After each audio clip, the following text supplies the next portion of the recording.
Picture this, you are at Chandni Chowk, surrounded by bustling shops and eager sellers. Some shops are crowded, while others are quiet. Now imagine the stock market is Chandni Chowk and ETFs are the shops.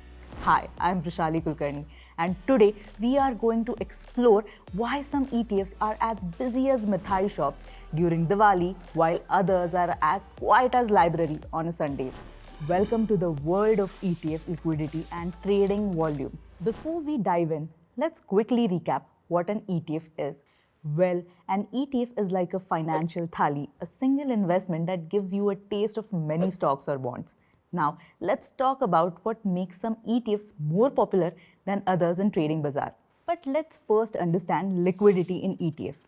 Liquidity is like flow of Ganga river. The easier it is to buy or sell an ETF without affecting its price, the more liquid it is. And high liquidity is like finding an auto rickshaw during rush hour. It makes your journey smoother. Basically, there are two types of liquidity. First is primary liquidity. It is like the kitchen in a restaurant. It's about how easy it is to create or redeem ETF units. And the other is secondary liquidity, which is like the dining area. It's about how easily ETF shares trade on stock exchange. After liquidity, the next important factor is trading volumes. Trading volume is like footfall in a shop. High trading volumes usually mean better liquidity. Okay, moving on. Now let's talk about the other factors affecting ETF liquidity. For starters, if an ETF tracks highly liquid stocks like those in Nifty 50, then it's likely to be more liquid. It's like setting up a Pani Puri stall. Everyone wants a piece. Next is the spread. That is the difference between buy and sell prices.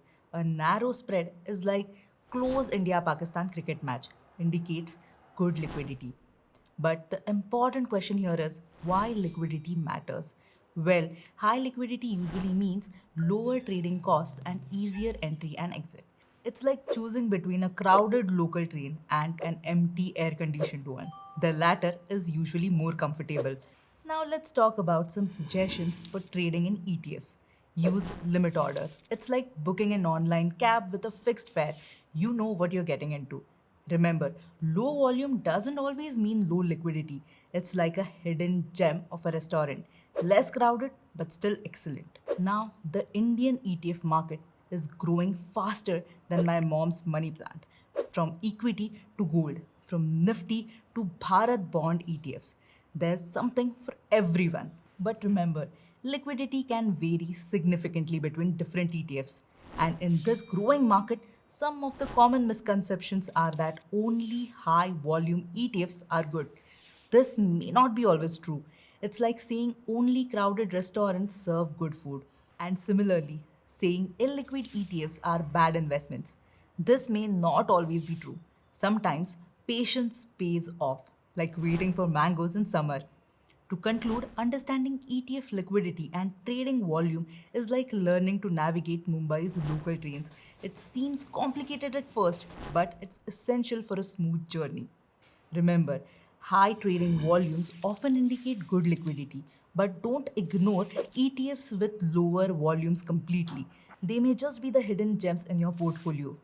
Whether you're looking at Nifty ETF or a sector specific one, always consider liquidity alongside other factors like expense ratio and tracking error. After all, in the grand buffet of investments, you want to choose dishes that not only taste good but are easy to serve too. And remember, in the world of ETFs, liquidity is king, but every king needs a kingdom of well informed investors like you. Happy investing, and may your trades be as smooth as butter and as profitable as a bumper crop. Thank you for tuning in. This is Vrishali Kulkarni signing off. Until next time.